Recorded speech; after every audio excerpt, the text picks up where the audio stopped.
young girl was alone at home for a little while and then just vanished. What happened next was like something from a scary movie. It was so strange and unbelievable that it happened in real life. It took 15 long years to figure out what happened. When people finally knew the truth, they were very angry and shocked.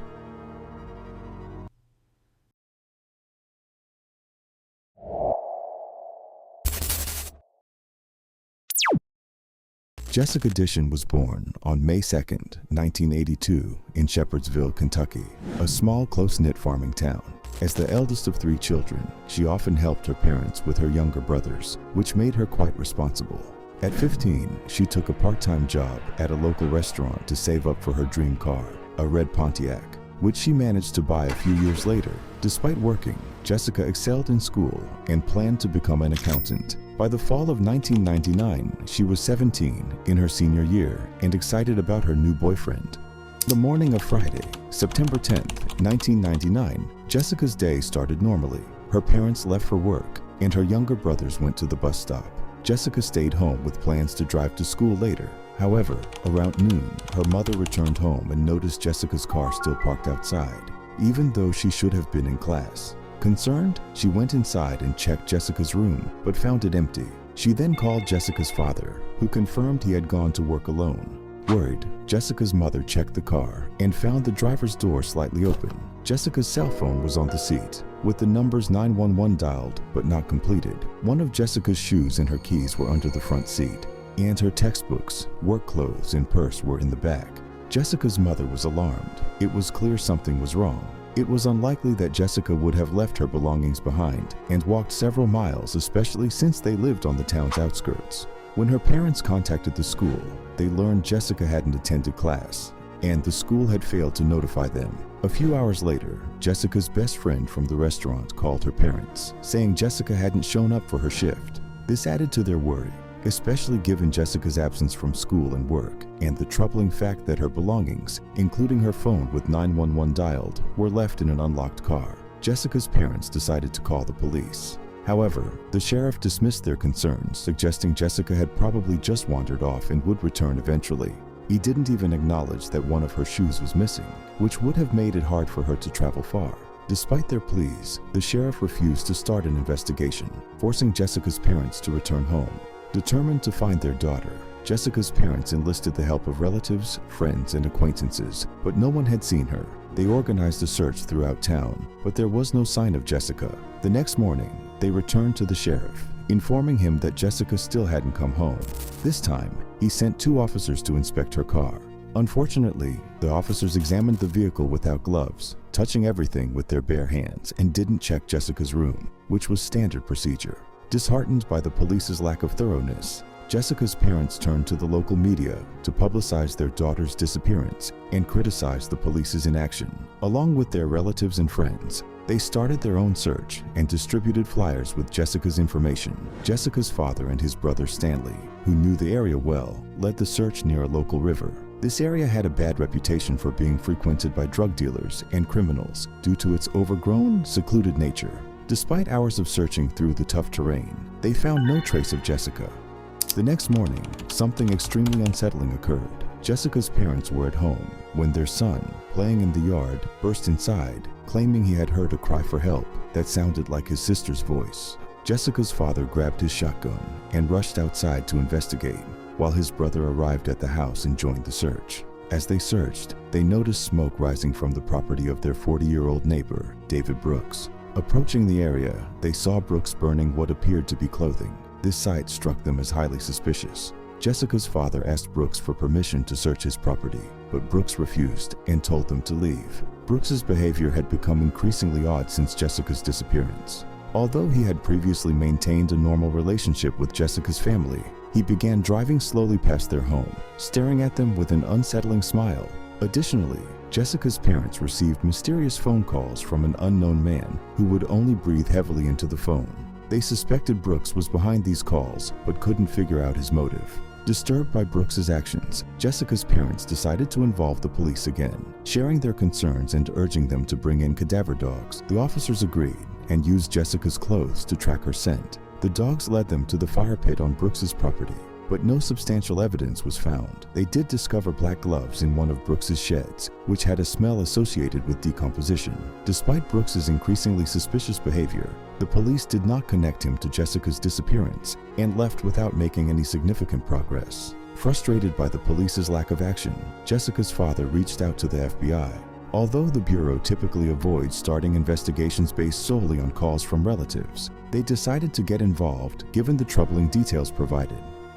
After a thorough review, the FBI concluded that something truly horrific might have happened to Jessica.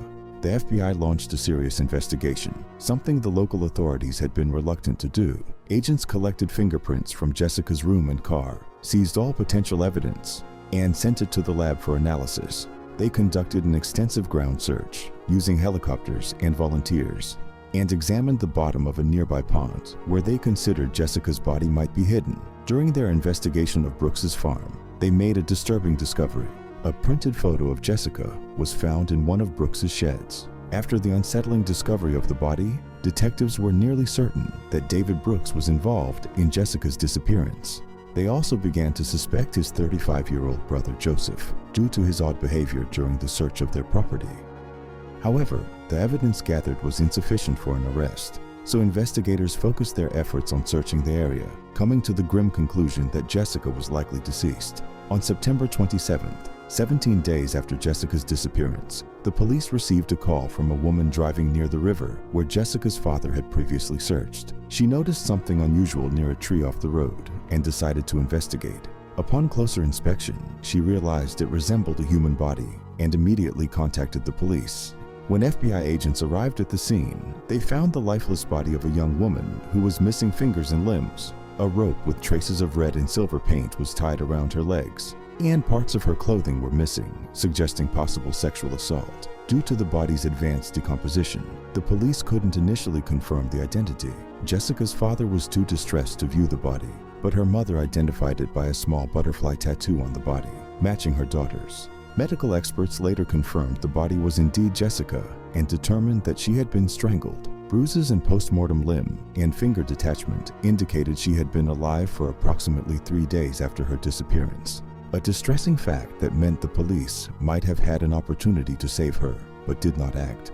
Following the discovery, the FBI re-interviewed Brooks, who initially claimed to have seen Jessica near her house the morning she disappeared, but later changed his story, saying he hadn't seen her at all and had been at home in bed with his wife. His wife contradicted this claim.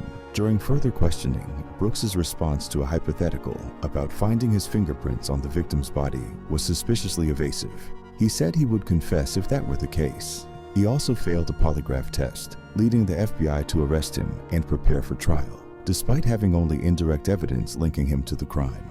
As trial preparations continued, investigators recalled that during a search of Brooks's car, they had found a rope similar to the one used to tie the victim's legs. However, no DNA was recovered from it, making it another piece of circumstantial evidence. The trial began in January 2003, with Brooks's lawyer emphasizing the lack of direct evidence and asserting his client's innocence. The trial revealed an additional mishap. The victim's missing limbs, discovered alongside the body, had been improperly stored at room temperature rather than in refrigeration, causing their decomposition and losing any potential DNA evidence. Given the insufficient weight of the remaining circumstantial evidence, the jury could not reach a unanimous decision, and Brooks was acquitted. Under state laws, he could only be charged again if new evidence emerged. For Jessica's parents, this was a crushing blow. They had almost no doubt that Brooks was responsible for their daughter's murder. They also felt that if the police had taken their concerns more seriously, their daughter might have been saved. In the end, they lost all hope of achieving justice. As the years went by, the case remained unsolved and was eventually nearly abandoned. In 2012, Detective Lynn Hunt joined the local police department and was assigned to investigate unsolved cases. Her initial focus fell on Jessica Dishan's murder.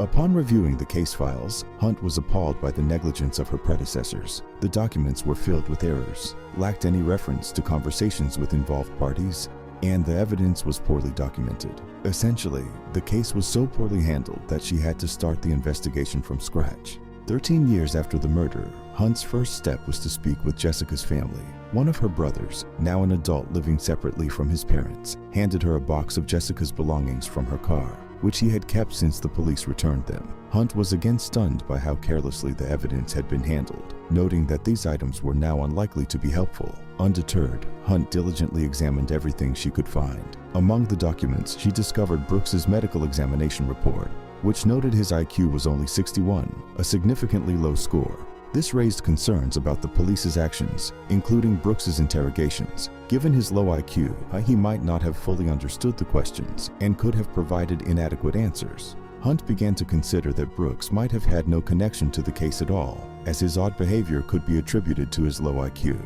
Hunt then broadened her investigation, researching everyone involved in the case and those living nearby. In September 2014, nearly 15 years after Jessica's death, a colleague from another department contacted Hunt with intriguing information. An inmate at Kentucky State Prison claimed to know the true identity of Jessica Dishan's murderer. Hunt approached this lead with some skepticism, aware that inmates often fabricate stories to secure early release or better conditions. However, she understood the importance of verifying the information. She visited the prison and met with the inmate who had the information. The inmate revealed that he had shared a cell with a man convicted of child abuse, the same charge as his own. They had become friends and discussed their crimes. According to the inmate, his cellmate had confessed to murdering Jessica Dishan. He then provided Hunt with the name of this man, leading her to the next crucial step in the investigation. In shock, Detective Hunt learned that the informant had named Stanley Dish, Jessica's uncle, and her father's brother, as the murderer. According to the informant, Stanley had been sexually abusing Jessica for years while living in their home. He had threatened to kill her, or someone close to her, if she ever spoke about the abuse. In the spring of 1999, when Jessica started dating, Stanley feared she might eventually tell her boyfriend about the abuse. On the morning of September 10th, Stanley arrived at Jessica's house while she was alone. She was outside loading her belongings into her car when Stanley approached her and demanded that she break up with her boyfriend. Jessica refused and threatened to expose him if he didn't leave her alone. Stanley then started threatening her, prompting Jessica to reach for her phone to dial 911. Stanley tried to grab her, but Jessica managed to break free and ran into the house. Stanley followed her, struck her, and bound her in her sheets before taking her to an abandoned shed not far from where her body would later be discovered. Stanley kept Jessica alive in the shed for several days, subjecting her to abuse and torture before killing her. He moved her body to a visible location near the road and buried the sheets in the ground beneath the shed. To mislead the police, Stanley also removed some of Jessica's limbs, hoping to make it look like drug traffickers were involved. The informant revealed that Stanley had buried one of Jessica's shoes beneath a broken tree near the shed. This detail was significant because only Jessica's closest relatives knew about the missing limbs, which indicated that the informant's information was credible. Determined to verify the informant's claims, Detective Hunt, facing a shortage of resources at the local police department, enlisted the help of Jessica's brother and a few other relatives for the search. She did not reveal to them that Stanley might be the murderer, but aimed to find evidence to support the accusations. On the first day of the search, despite digging in the areas described by the informant, they found no clues under the pouring rain. However, the following day, Jessica's brother and Hunt returned to the site. On their way, Jessica's brother pointed out an abandoned barn along the road. They decided to investigate and started digging inside the barn. Almost immediately, they uncovered a long-awaited breakthrough, a buried bedsheet. Hunt collected the evidence and hurried to Jessica's home. Because her parents had preserved Jessica's room exactly as it was on the day she disappeared, Hunt could confirm that the found sheet was part of Jessica's bedding.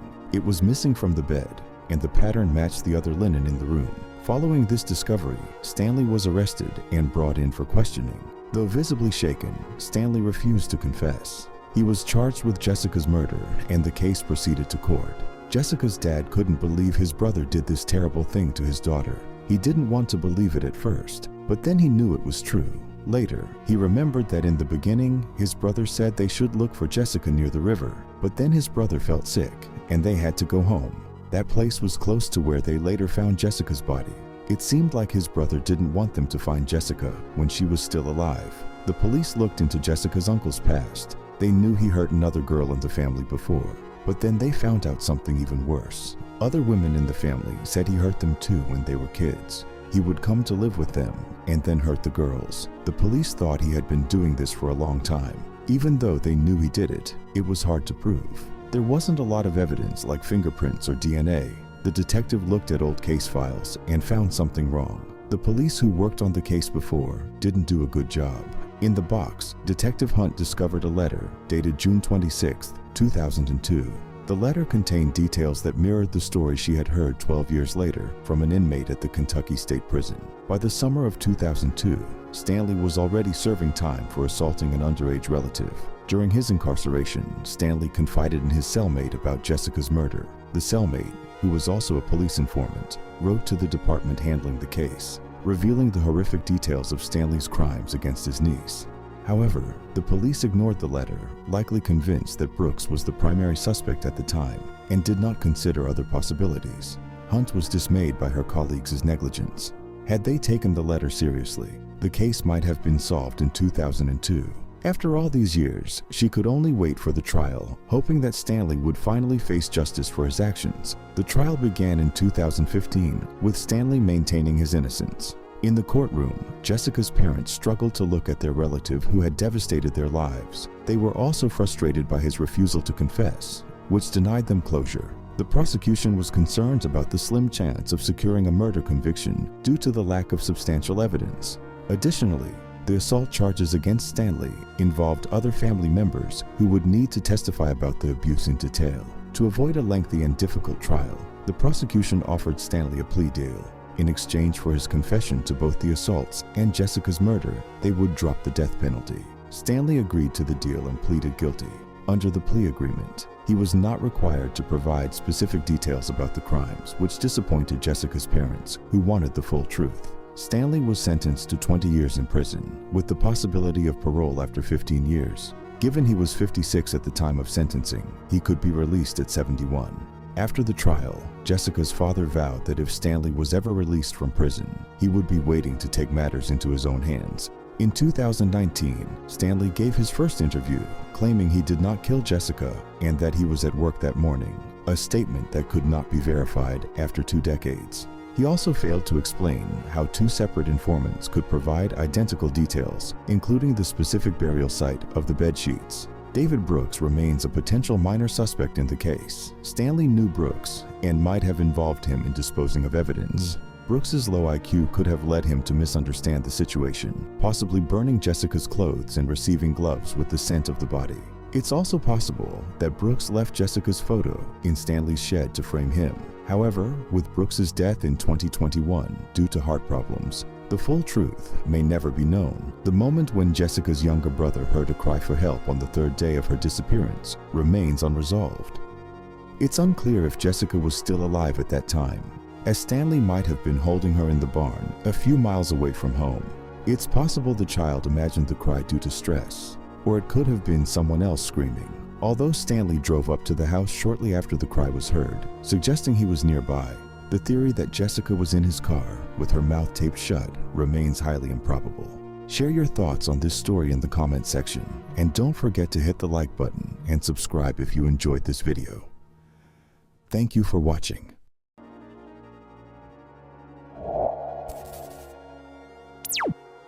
A young girl vanished from her home without a trace, prompting one of the largest searches in American history.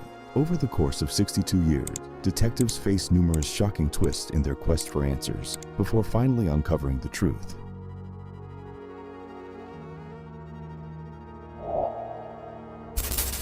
Candace Rogers, known as Candy, was born on July 18, 1949, in Spokane, Washington. As an only child, she lived with her mother following her parents' divorce.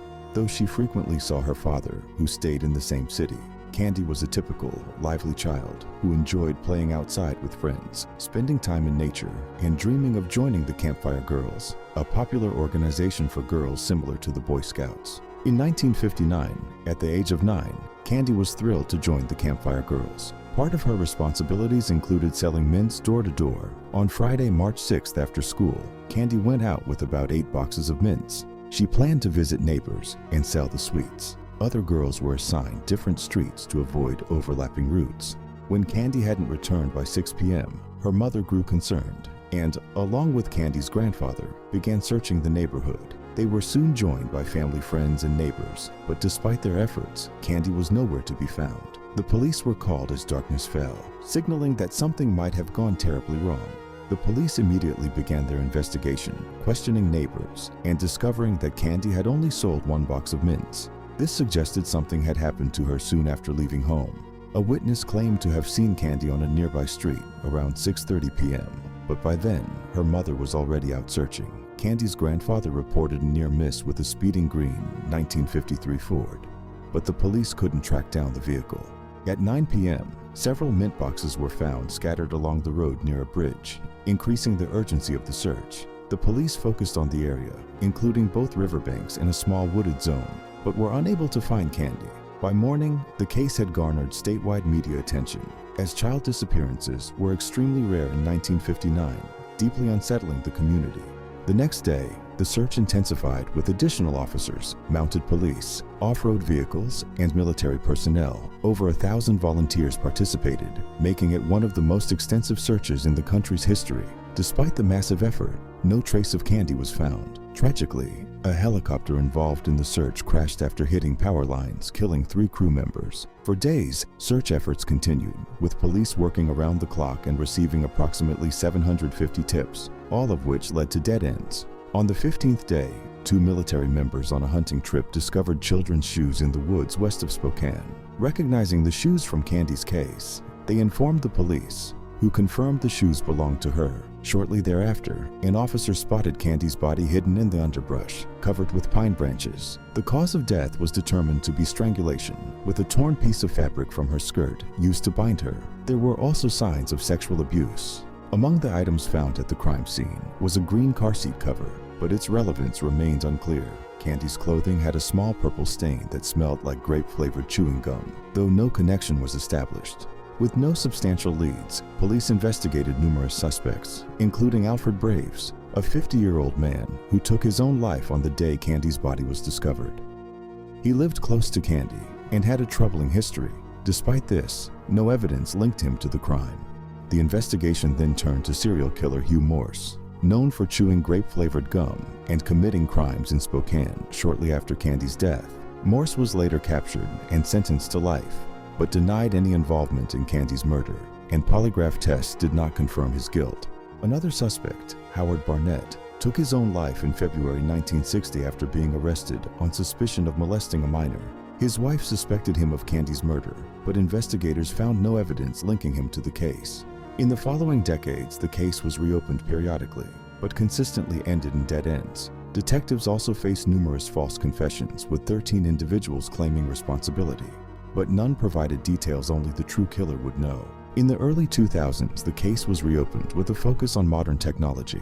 Thankfully, evidence from 1959 had been well preserved, and experts extracted a DNA profile from Candy's clothing. Despite extensive efforts, the DNA did not match any suspects in the database. In 2021, a new detective took on the case and decided to employ a groundbreaking DNA analysis technique known as genetic genealogy. This method had successfully resolved numerous cold cases, and the detective hoped it would finally bring closure to one of the longest-standing investigations in history. He reached out to several specialized laboratories to apply this method, but each attempt was met with disappointment. The original DNA sample had degraded significantly over time, making it difficult to extract usable data. Determined, the detective approached a final laboratory, and this time, there was a breakthrough. Utilizing cutting-edge technology, the experts were able to analyze the sample and generate a DNA profile of the perpetrator. This profile was uploaded to genealogical databases, initiating a search for distant relatives of the DNA donor. Through meticulous research and analysis of thousands of individuals, they narrowed the search to one specific family. The investigation revealed that the DNA sample likely belonged to one of 3 brothers from the family. However, all 3 brothers were deceased. Despite this setback, the detectives discovered that one of the brothers had a daughter. Contacting her, the woman was shocked at the possibility of her father being the murderer. Nevertheless, she willingly provided her own DNA sample. The results confirmed that she was closely related to the individual whose DNA was found on Candy's clothing. With this confirmation, the detectives obtained a court order to exhume the father's grave.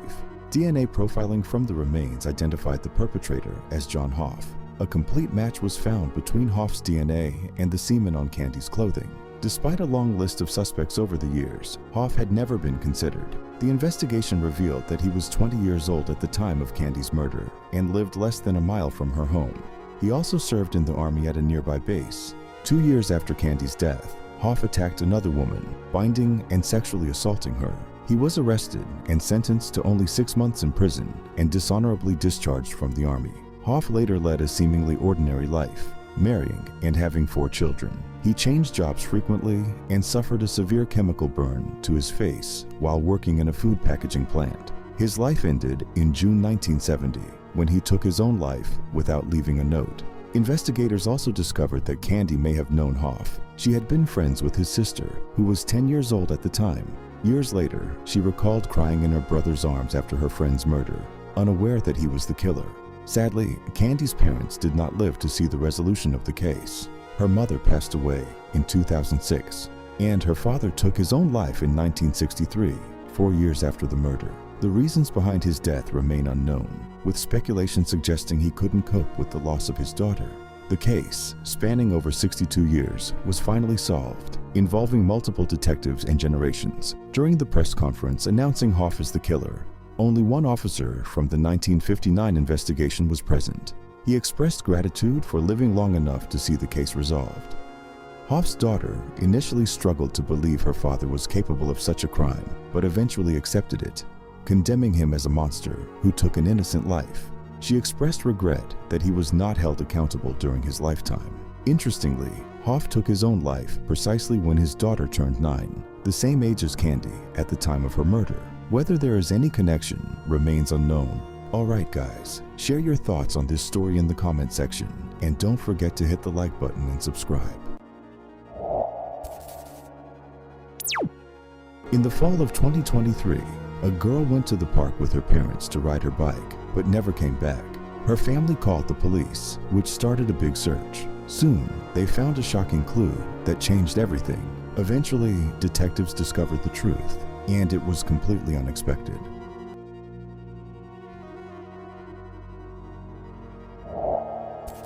Charlotte Sena was born on September 4, 2014, in the small town of Greenfield, New York. Growing up in a big, loving family, she was the middle of 3 sisters. Charlotte was a lively and cheerful child who loved playing with friends, spending time with her sisters, and going on nature trips with her parents. Greenfield, with a population of just over 5,000, was surrounded by forests, lakes, and beautiful parks, making it a perfect place for her family.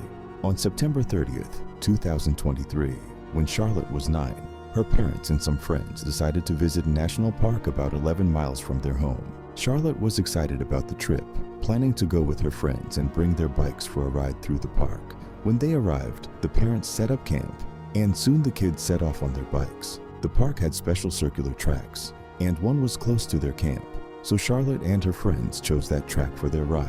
They set out around 6:15 in the evening, planning to return to camp before dark. After a few laps, Charlotte's friends wanted to head back, but she decided to do one more round. Her friends rode back to camp while Charlotte went in the opposite direction. Sometime later, her parents started worrying because Charlotte should have been back by then. A single lap on that track took no more than 10 minutes, even if riding slowly, but Charlotte still hadn't returned, so the adults went searching for her. They walked along the circular track, and around 6:45, they made a distressing discovery.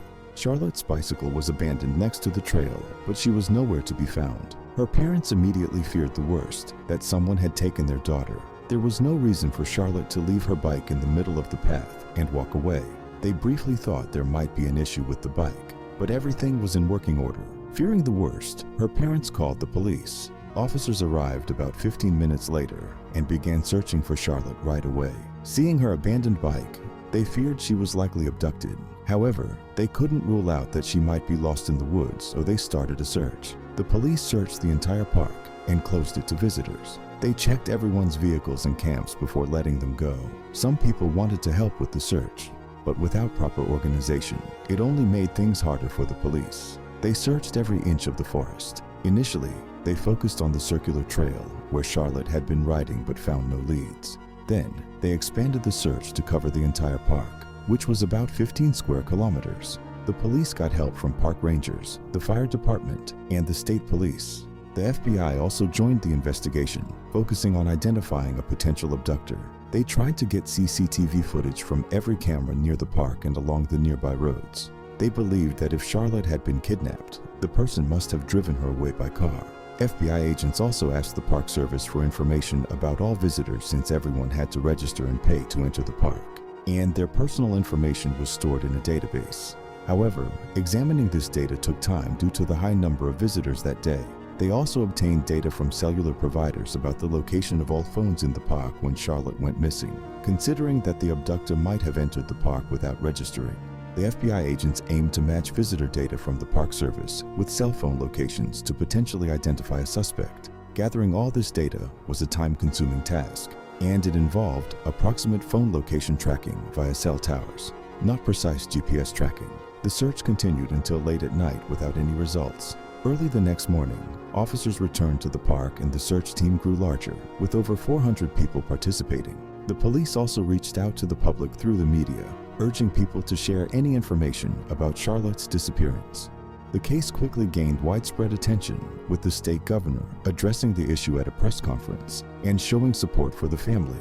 That same morning, the police activated the Amber Alert system to quickly notify residents about Charlotte's disappearance. They hadn't used it on the first day to make sure Charlotte wasn't just lost in the park.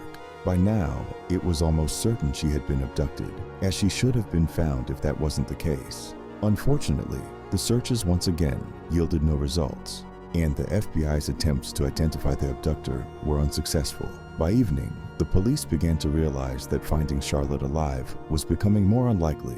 The first few hours after a child's abductions are crucial, with a high chance of finding them alive. However, as the search for Charlotte passed this critical window, the likelihood of a positive outcome significantly diminished. Despite this, both the police and Charlotte's parents weren't ready to give up. Early on the third day, they returned to the park to continue their efforts. Meanwhile, around 4:20 in the morning, a man approached the Sena family's house in a car.